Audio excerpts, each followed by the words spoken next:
Bonjour maman, comment une fille vierge peut gérer sa relation pour éviter le sexe avant le mariage? Bonjour à toutes, bonjour à tous, j'espère que vous allez bien. Je vais bien également. Je suis Joyce et je suis votre sexothérapeute préférée. N'oubliez pas de partager parce qu'ici on partage, on n'est pas égoïste. Abonnez-vous à la chaîne YouTube, TikTok, Facebook et nous avons beaucoup de vidéos de qualité et sans tabou. Allez commander mon livre sur Amazon. Mon livre est intitulé Maturité avant un engagement amoureux. Hein? Oui, je suis auteur. Hein? Oh, je ne suis pas n'importe qui. Hein?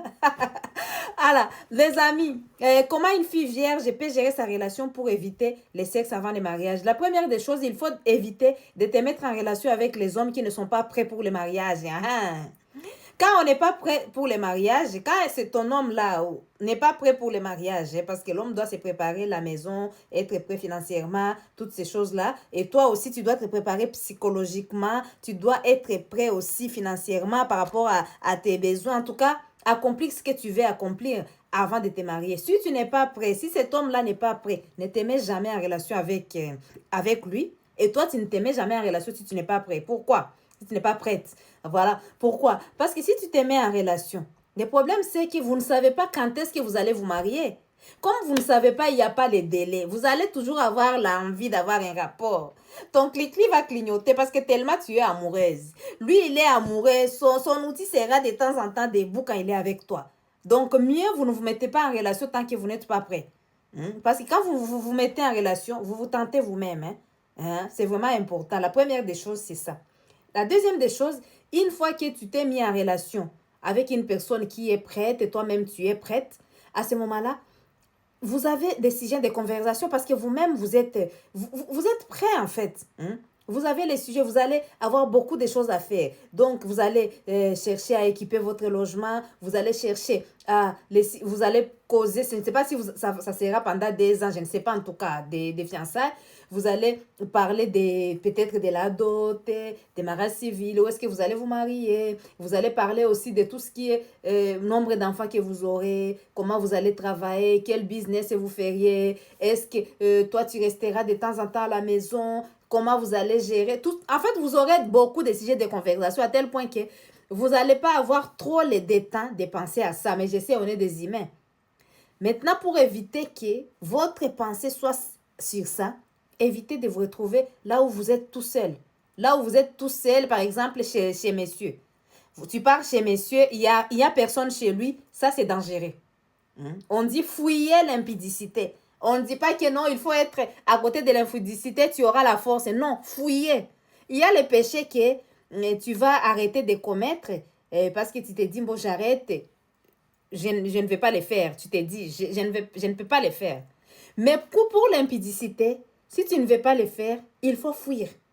Tu ne peux pas être à côté d'un homme, vous êtes seul dans la chambre, il est là seul, vous vous aimez, et puis vous dire que vous allez réussir à ne rien faire.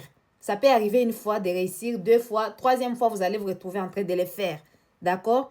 Donc, vous pouvez vous retrouver, par exemple, quand vous vous rencontrez, ça peut être chez ton fiancé, là où il y a ses soeurs, peut-être qu'ils vont passer au salon tout le temps, ou si c'est chez toi, il y a ta maman et tes parents qui peuvent passer de temps en temps au salon. Au moins, votre cerveau, qui est le premier organe sexuel, sait que les gens peuvent passer à tout moment. Votre cerveau est préparé.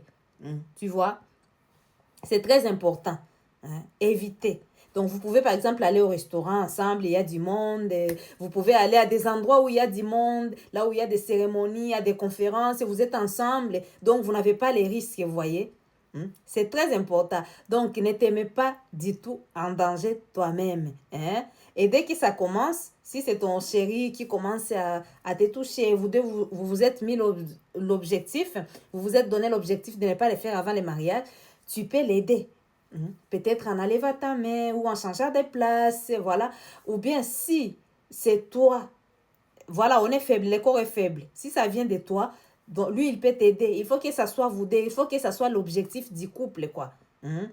Il faut que quand tu te mets en relation, que tu aies un homme qui a aussi cet objectif d'attendre de le faire après le mariage. Si vous n'avez pas la même vision, ça ne peut pas fonctionner.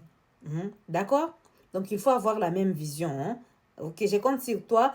En tout cas, tu as compris. Et tu sais ce que tu as à faire. C'est à toi de le faire maintenant. Et à toutes les filles et les hommes, qui souhaitent avoir les rapports uniquement après le mariage, je vous félicite. Vous savez, vous allez échapper de tout ce qui est maladie sexuellement transmissible, grossesse non désirée, avortement, perte de temps, perte d'énergie, tout ça. Vous allez échapper à tout ça. Au moins, vous êtes tranquille et vous savez que votre rapport, vous l'aurez avec votre mari. On est bien d'accord? Dites-moi ce que vous en pensez dans les commentaires, les amis. Moi, ça me fera plaisir de vous lire.